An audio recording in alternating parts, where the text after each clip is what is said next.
How do you explain an infinite idea to a finite mind? Seriously, think about it. How do you describe a color that nobody has ever seen before? That's really the core challenge we're digging into here, the huge and often pretty lonely burden of trying to communicate a truly revolutionary vision. So let's explore how two very different leaders try to do exactly that. Okay, so picture this. It's 1844. We're in Nauvoo, Illinois. A religious leader, a man named Joseph Smith, he feels the clock ticking.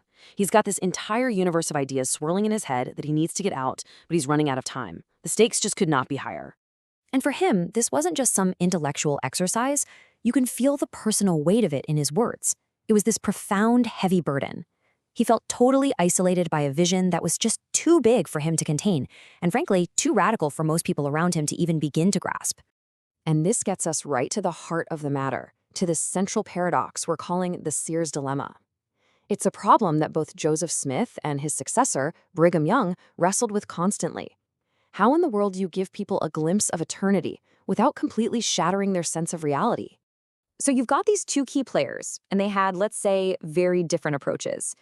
Think of Joseph Smith as the visionary architect. He was designing this grand cathedral of cosmic ideas, and the whole point was to stretch the human soul. Then you have Brigham Young.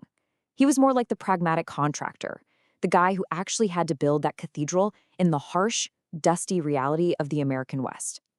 Two totally different styles, but both were working from the exact same infinite blueprint. Smith's mission, and you can't overstate this, was nothing short of revolutionary. He wanted to completely demolish the idea of God that was common in the 19th century. This distant, abstract being, something without body, parts, or passions. He wasn't just trying to tweak a few theological points. He was trying to fundamentally change his followers' entire relationship with the divine. And here it is. This is the theological bombshell. This is the strong meat he was so nervous to put on the table. The idea that God isn't some completely alien entity, but is a glorified, exalted human being. That single idea just upended, everything. But here's the thing. The deepest part of this doctrine wasn't really about redefining God. It was about redefining us. See, if God was once like us, then that means we have the potential to become like God. And that concept, that transforms humanity from these powerless created things into gods in embryo, gods in training.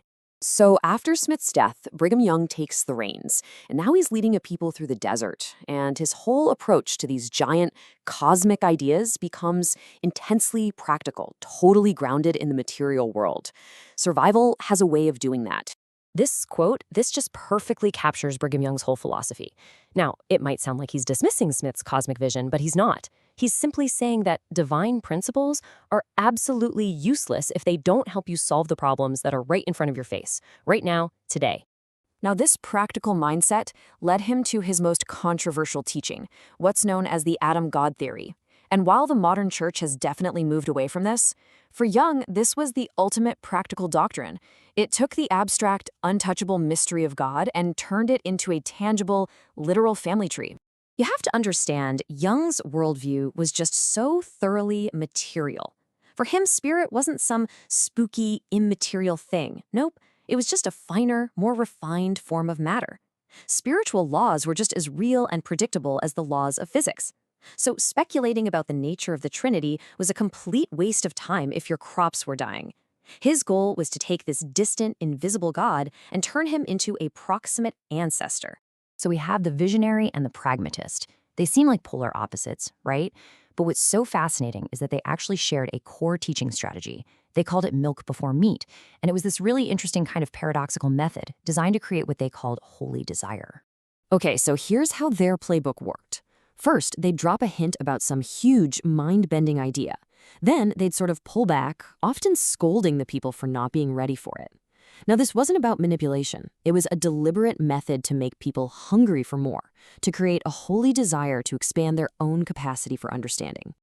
And you have to remember the stakes were just incredibly high. This wasn't some academic debate club.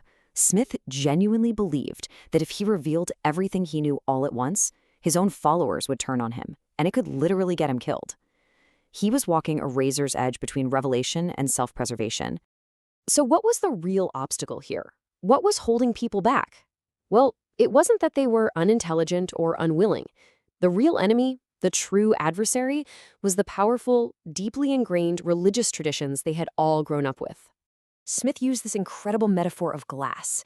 He saw his followers' traditional beliefs as being beautiful, but incredibly brittle. He felt that one single tap from a contrary idea, like the idea that humans have divine potential, and their entire worldview could just shatter into a million pieces. And that is the mental prison they were trying to break people out of. The traditional Christian view at the time often painted humans as these worthless worms in the dust, totally separate from a distant, incomprehensible God. To even begin to accept Smith's ideas, you first had to let go of that version of yourself. And this brings us to a timeless, very human struggle. Because this story of Smith and Young, it isn't just about 19th century religion. It's really about the loneliness that anyone feels when they see a bigger reality, and the incredible courage it takes for the rest of us to rethink who we are. And this insight helps us reframe all those rebukes. I mean, it's easy to look back and see them as angry dictators. But maybe that's not what was going on. Maybe they were more like lonely travelers who had seen a magnificent city on the horizon, and they were trying desperately to describe it to people who were too busy arguing about the color of their own tents to even bother looking up. At the end of the day, the goal of these deep doctrines was never just about imparting information. It was about serving as a kind of spiritual workout, a series of stretching exercises specifically designed to expand the soul and to make people believe in their own immense divine potential.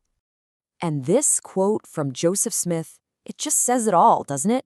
The journey wasn't about simply accumulating knowledge. It was a charge, a challenge to become something more.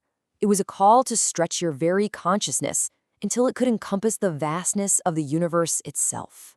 So we're left with this final thought. Smith and Young, they felt they were carrying truths that were too heavy for others to bear. And that kind of leaves us with a question, doesn't it? A question for ourselves. What truths feel too heavy for you to bear?